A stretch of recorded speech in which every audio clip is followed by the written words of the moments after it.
TDAH e autismo, doença ou sistema operacional diferente? Será que eu tenho TDAH? Essa talvez seja uma das perguntas que eu mais escuto hoje. Até dentro do avião as pessoas me falam sobre isso. Nunca se falou tanto sobre TDAH. Nunca se falou tanto sobre autismo. Nunca tantas pessoas se reconheceram ou foram diagnosticadas em características como distração, hiperfoco, sensibilidade sensorial, dificuldade social, inquietação mental. Mas junto com o aumento da informação, também veio uma confusão. TDAH e autismo são doenças? Ou nós estamos falando de formas diferentes de funcionamento do cérebro? Vamos começar com uma mudança fundamental de perspectiva. TDAH e autismo não são falhas morais, não são falta de esforço, não são ausência de disciplina. E não são simplesmente problemas, são formas de organização neurobiológica. É como se fossem sistemas operacionais diferentes. Se você coloca um sistema operacional diferente para rodar em um ambiente que foi feito para outro padrão, ele vai entrar em conflito. Mas o conflito não significa defeito, significa incompatibilidade de estrutura. É como você instalar num telefone um sistema iOS e ele é Android. Ele vai travar, não por defeito, mas por ausência de estrutura. O que é TDAH, então, na prática, doutora Andréia? TDAH é o transtorno de déficit de atenção e hiperatividade. Vamos começar pela palavra transtorno. Transtorno não é doença. Doença é uma falha no hardware. A máquina está falhando. Pneumonia, falha no pulmão. Gastroenterite, uma questão do funcionamento do intestino. Isso é doença. Transtorno está sempre envolvido a comportamento, como se fosse uma falha no software. Envolve diferença na regulação de atenção, impulsividade e nível de atividade. Mas aqui entra algo muito importante. TDAH não é falta de atenção, é dificuldade de regular a atenção. A neurociência mostra que o cérebro com TDAH tem diferenças na forma como ele utiliza dopamina. A dopamina está ligada à motivação e ao interesse.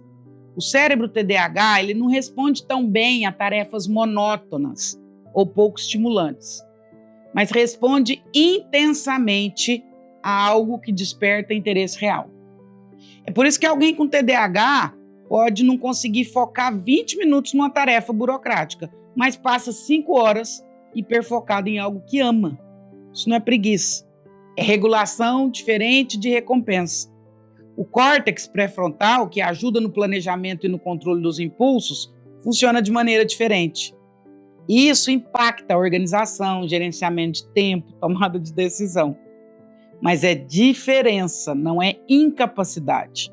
TDAH é funcionamento distinto. E o autismo? O autismo, ou transtorno do espectro autista, perceba de novo a palavra transtorno, envolve diferenças na comunicação social, processamento sensorial e padrões de interesse.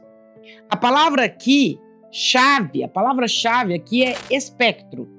Não existe um tipo de autismo, existe uma ampla variação de funcionamento, por isso espectro.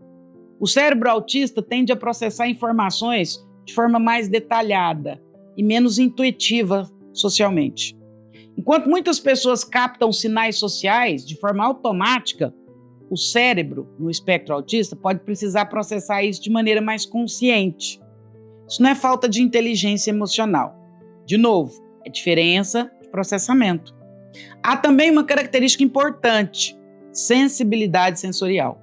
Luzes, sons, texturas, cheiros podem ser percebidos com intensidade muito maior em quem tem o transtorno de espectro autista. Agora imagina viver num mundo onde estímulos chegam amplificados. Isso exige um esforço constante de autorregulação. Por que chamamos isso de transtorno? Porque vivemos em uma sociedade estruturada para um padrão específico de funcionamento. Escola exige atenção sustentada por longos períodos. Mercado de trabalho exige multitarefa constante. Interações sociais exigem leitura rápida dos ambientes. Quando o sistema operacional da pessoa não corresponde ao padrão dominante, surge fricção. E essa fricção vira sofrimento. Mas sofrimento não significa defeito. Significa desajuste entre estrutura interna e exigência externa. Explico ainda um pouco mais. O mundo foi desenhado para pessoas neurotípicas. A escola foi desenhada para crianças neurotípicas. O mercado de trabalho, as relações, as interações sociais, para um tipo de sistema. E o indivíduo nasceu com outro sistema. Ele trava o tempo todo e tenta se adequar. Isso gera desgaste e sofrimento. Mas, doutora, volta no assunto. Será que eu tenho TDAH? Essa pergunta cresce porque muitas pessoas passaram a se reconhecer em características antes mal compreendidas ou não faladas. Mas aqui é importante diferenciar. Todos nós temos momentos de distração. Isso, inclusive, não é ruim. Todos nós temos fases na vida de desorganização. Todos nós ficamos ansiosos. O que define TDAH ou autismo não é um traço isolado. É um padrão persistente desde a infância. Impacto funcional significativo e presença consistente em diferentes contextos. Então, peraí. Doutora, de novo, repete para mim as 3 questões. Primeiro, a inviabilidade que isso causa, prejudicar em alguma situação. A presença das características desde a infância. E a presença dessas características em diferentes contextos, em casa, na escola, nos relacionamentos. Quando essas 3 questões estão juntas, a gente começa a investigar a presença ou não do transtorno. E o mais importante, não é moda, não é rótulo de identidade para justificar comportamento. É estrutura neurobiológica que precisa ser compreendida com responsabilidade. Qual que é a visão da psicanálise? Agora nós vamos aprofundar um pouquinho. Do ponto de vista psicanalítico, cada sujeito se organiza no mundo de maneira singular, única. O TDAH pode ser lido como dificuldade de sustentação do desejo em tarefas impostas. O interesse precisa estar implicado para que a atenção se sustente. Já o autismo, na psicanálise, pode ser entendido como uma organização diferente da relação com o outro e com o excesso de estímulos. Mas em ambos os casos, nós estamos falando de modos de se estar no mundo, não de defeito moral. A psicanálise não trata o sujeito como um diagnóstico, trata como uma história. E isso é fundamental, porque TDAH e autismo não anulam a singularidade de cada um. Eles fazem parte dessa singularidade. E aqui entra o grande perigo do estigma. Quando dizemos, é doente, colocamos o sujeito numa posição de falha, de erro. Quando dizemos, é diferente, abrimos espaço, aqui sim, para adaptação. Claro que existem graus de suporte necessário. Claro que há casos que exigem intervenção, acompanhamento, às vezes até medicação. Mas a base para isso tudo não pode ser a exclusão. A base precisa ser a compreensão. Um cérebro TDAH pode ser extremamente criativo, inovador, rápido. Um cérebro no espectro autista pode ser profundo, detalhista, intenso em áreas específicas. O problema é quando tentamos forçar todo mundo a funcionar da mesma forma.